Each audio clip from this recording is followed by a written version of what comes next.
Hello, beautiful people. Welcome back to Global Happenings Today TV, where the youths of the southeastern region have decided to face their politicians headlong, and they're actually warning them ahead of time what may likely befall the region if they do not take heed. But before we go into the news proper to find out what it is they are telling their leaders, I'm talking about their political elite, of course. We'd like you to subscribe to our channel by clicking on the red subscribe button. Beside it, you will see a bell notification icon. Please go ahead, click on it to get notified as soon as we update our channel on YouTube. Well, a coalition of Southeast youth leaders, that's COYSEL, has cautioned governors in the zone, particularly Governor Ifeanyi Ugwuanyi of Enugu State and his Ebonyi State counterpart, David Umahi, to learn from the fate of the late Oba of Ilorin, Afonja, who received Fulani migrants in his kingdom against the will of his subjects, only to get killed afterwards by his visitors. COSEL's notes, that's COSEL's notes of warning, is coming on the heels of last 2 weeks simultaneous killings and taking down in Enugu and Ebonyi communities by herdsmen.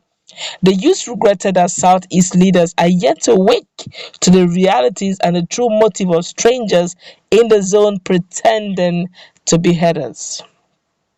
COSEL, in a joint press statement by its President General Honorable Goodluck Egwu Ibem and Secretary Comrade Canis Igwe, asked Southeast leaders not to allow the zone to be taken over by invaders. The statement reads in part, "We call on Governor Umahi to learn from what happened to Afonja, the Oba of Ilorin, in 1824. Afonja received the Shehu Alimi, also known as Sali Janta, with open arms in Ilorin. Abdul Salam, the son of Shehu Alimi, turned around to kill Afonja and made himself the emir of Ilorin. Indeed, life is too short to learn from our mistakes. It's better we learn from the mistakes of others.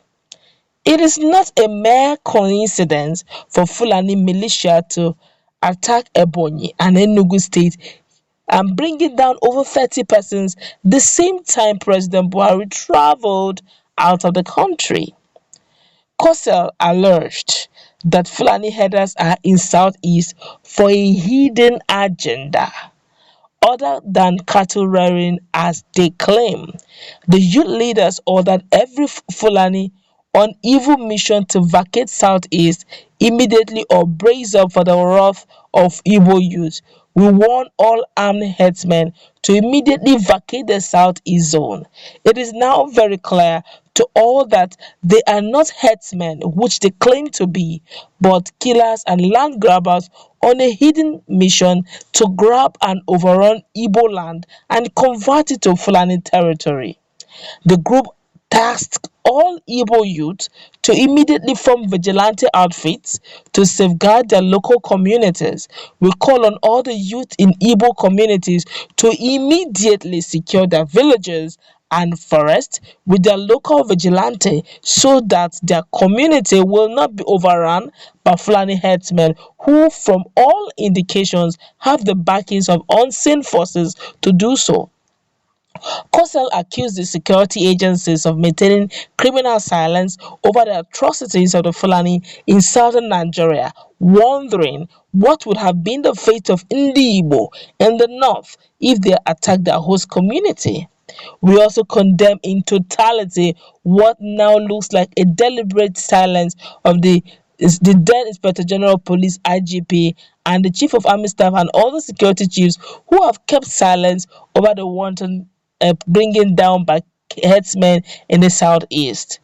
Up till now, nothing meaningful has been done over the assassination attempt on the governor of Benue State, Governor Otom.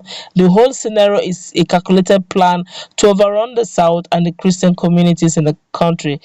Well, for that, what he said concerning the issue of Governor Tom, I think they started making serious arrest. Actually, it's not totally without activities.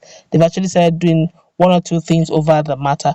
But of course, the Miyetti Allah Cattle Breeders Association, of course, have also replied them. It's actually told them to do this. Very quickly, let's see the reply of Miyetti Allah. Well, the southeastern authorities in charge of Miyetti Allah have ordered all Fulani herdsmen in Ebonyi State to relocate immediately. While the search continues and investigations are made, it is expected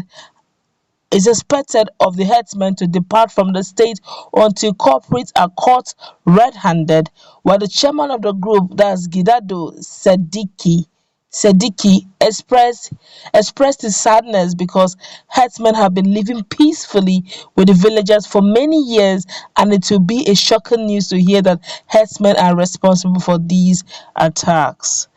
I must commend the Miyetti Allah Cattle Breeders Association for this smart step in ensuring that criminals are prosecuted.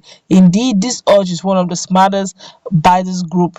What well, the truth is, you have heard what Miyetti Allah is saying, that all their headers in, especially in Ebonyi State, should actually relocate with immediate effect until investigations are carried out. But I could also remember very quickly that during that whole saga, Governor Dave Umahi felt very disappointed because, according to him, despite the fact that he went against his people's ideologies, people's belief system, just to encourage and ensure that the ideology of unity of purpose, one Nigeria, is being preserved in Ebonyi State by ensuring that wherever the Miyetti Allah headers, as in herdsmen, Fulani herdsmen, are residing, are properly guided and protected.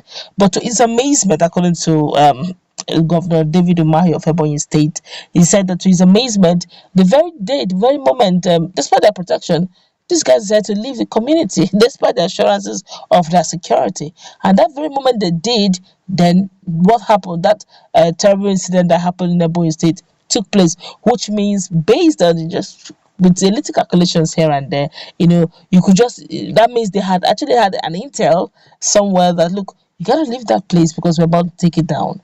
And up till now, like a lot of, like, the Ebonyi indigenous diaspora has said, up till now, nothing really meaningful and tangible have really been done.